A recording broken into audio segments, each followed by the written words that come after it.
Hi, good afternoon. I'm here at the Red Panda enclosure at the Highland Wildlife Park, and behind me is our female kitty, one of the two individuals that we have here at the park, the other one being our male Kevin, who's her breeding partner. And you can see she's munching away on some fresh bamboo that I've just cut for her. You may know, but this is a major part of their diet. Unlike giant pandas, it's not the whole of their diet, it's actually only about 85%. The rest of that could be made up with some protein, some fruits, maybe some other shoots and grasses. We try and feed our pandas bamboo at least a couple of times a week if possible. So I'm here to answer a couple of questions that were sent in after the last video of Kitty. The first one was from Elaine. She asked where Takara and Shima had been sent to when they left their mum at a year old. They went to a zoo in the Netherlands called Highland. She also asked if Kitty and Kevin were due to have more kits this year. We haven't let them breed this year because we weren't given a breeding recommendation. And the reason for that is, as part of a conservation breeding program, we have to ensure a really high genetic diversity. And that means not allowing every individual to breed consistently so that lots of other individuals get the chance. We hope that maybe we'll get that option next year, but for now it'll just be Kitty and Kevin here. Elaine also asked if there were any plans for reintroduction. At the moment, there's no imminent plans that we're aware of. However, WWF and the IUCN are currently looking for potential reintroduction sites and working on conservation strategies for the future. In the meantime, places like us and other collections that hold the species hold an important genetic store for the future.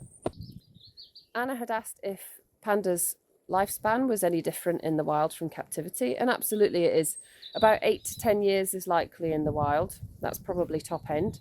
But in captivity, we could expect our pandas to live anything up to 15 years. So a good bit longer, partly because they've got access to a much better source of food and shelter. So the next question was from Julie, and she had asked why they stand up and raise their arms, something that she'd seen on a previous video. What we know is that in the wild, if they were threatened, they would stand up on their back legs and potentially attack. And so it could be a defense mechanism to make them look bigger, like most animals would if they were trying to protect themselves. What we see here and what we've always seen with our kits is they tend to do it in play. So they tend to pounce on each other, and that's the first thing they do beforehand. Obviously, with any animal, all of the play that they do has an ulterior motive, so it probably is for defense or attack as they get older. Part of the reason we have red pandas here is it's part of a conservation breeding program. We need to make sure that we've got a healthy population for the future. And whilst they're here, we can learn huge amounts about their behaviour, maybe even their eating habits, and all of that data can be recorded and used in the future. These guys are currently doing pretty badly in the wild. They're endangered, and in some places their population has declined by up to 50%. And there are lots of reasons for that. One is hunting, one is for the pet trade. Actually, habitat loss makes up a bigger part of that. Some of that is because there isn't enough food, but a lot of it is to do with population fragmentation. So they actually can't find other individuals to breed with. So you can see Kitty is behind me, munching away on some bamboo. What you might just be able to see is that she has what looks like 5 digits, a bit like we have. What she has is not actually a thumb. It's a modification or an extension of her wrist bone. It's believed that that enables them to grasp bamboo and feed in the way that she's doing just now, but it'll also help them with climbing. These guys will eat a huge amount of bamboo.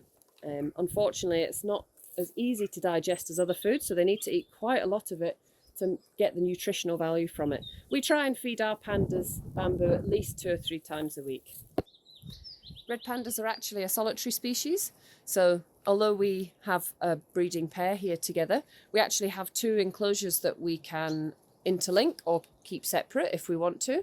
And what we tend to see is they keep themselves to themselves, but in the breeding season, the male will start to scent mark using a scent gland at the base of his tail, and he'll start to patrol the enclosure doing that. They also call to each other in the breeding season, but except for that time of the year, which is usually around January time, we don't tend to see them interacting a lot.